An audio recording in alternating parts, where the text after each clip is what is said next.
So let's do some more common stuff. When he enters high strike, here, I get to this is typical.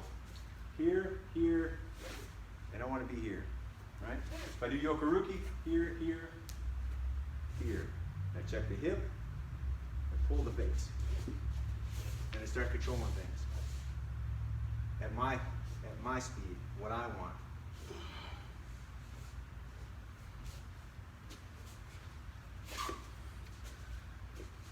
Or he strikes here, I take his balance, keep him standing.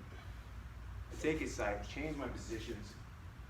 I want him not to know exactly what's going on, but I want to be in control. This, turn the face. Very important, turn the face and the power away. This allows me to step and control whatever I need. That's one of my favorites. Here, boom, pow. That's one of your favorites too, isn't it? Other side, boom, white. This leg comes up, steps into place where this leg was at, and then it automatically switches places. Nice. If you're long like me, you could stretch them.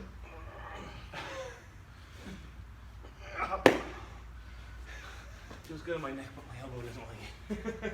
Yeah. It only feels good on your neck for a minute. Then it starts to feel like he's separating my head from my shoulders. So if we go like this, I can get to here and lock in sleeper, right?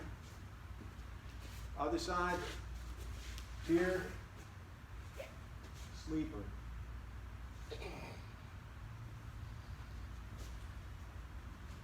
And you can jump up, double hook in, whatever. I go here, just drape on his shoulders, attach, put him down where I want, deliver punishment.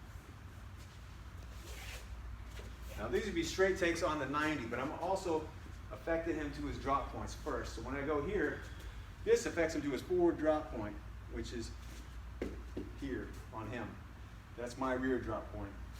Now I can take this and just attach and go to his rear drop point and drop him right down. So once you understand these falling points, it's very easy to take somebody down. So he goes to punch, boom, forward drop point, rear drop point, down he went. This would be the same as if you punched, and I would hear forward drop point, kotegaeshi or a multigaku, rear drop point. Say if he's standing on his X, stand on the X, that way you can see.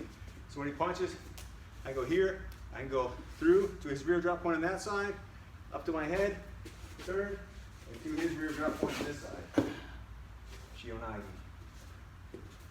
Right? So we'll do the kotegaeshi again. He strikes in.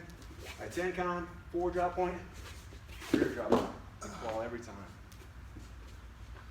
If I tenkan, I go to this forward drop point, this rear drop point.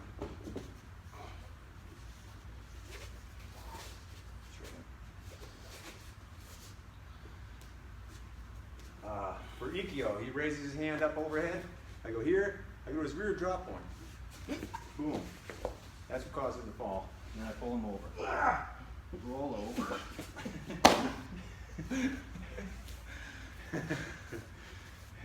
Showing the away bird in this hand.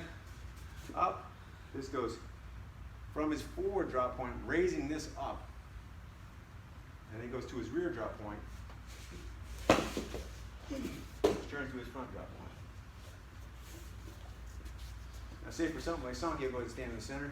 For Sankyo, he punches through, I go here, I take his forward drop point, and I go up.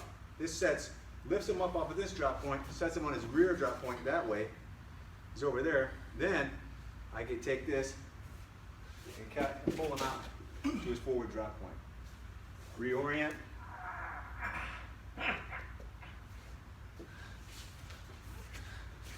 And this line transfers directly to the body for compliance. So for, say, Irimi Nagi, I might go here, and put them one way or the other.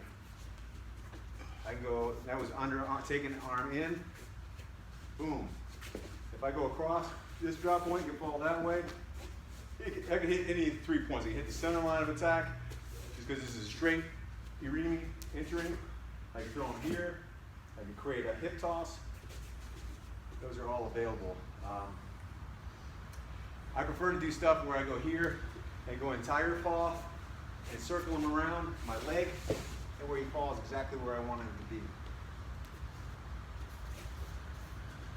What else? Sayonagi, he strikes in, I go here, I drape in, his rear drop point here. Right? Of course, I would move with that more. I just wanted to show it on the X.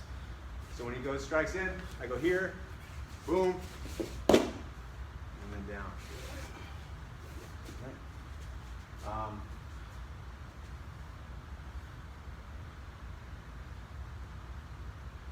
Just about any technique you can think of will work off this X.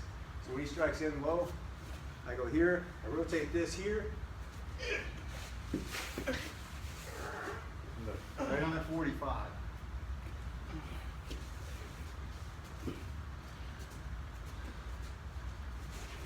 Ikijutsu to the rear 45.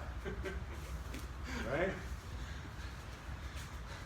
So to show that one slow, the difference between these two techniques is this one goes here, and I put pressure on the elbow and drop down. The other one, I turn like a Nikio grip, and then I pull it back towards the body, makes him go in reverse. So one is this way, and one is this way.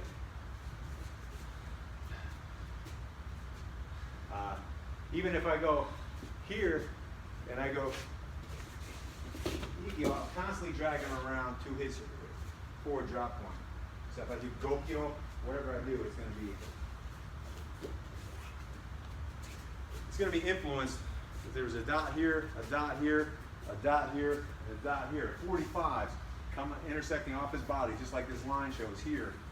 This would transfer around with his body. So as he moves, this pattern would move with him.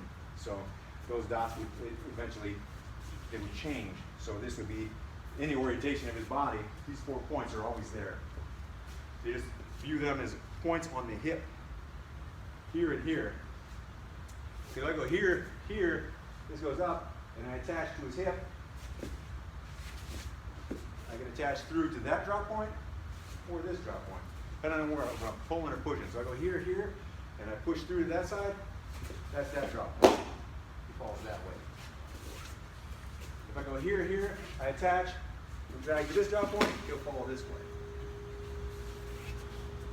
And that's the same thing as if I go here, here, I rotate his head, and I check his hip here, and I make this line go from his forehead, the line of his nose, in the direction I want him to fall.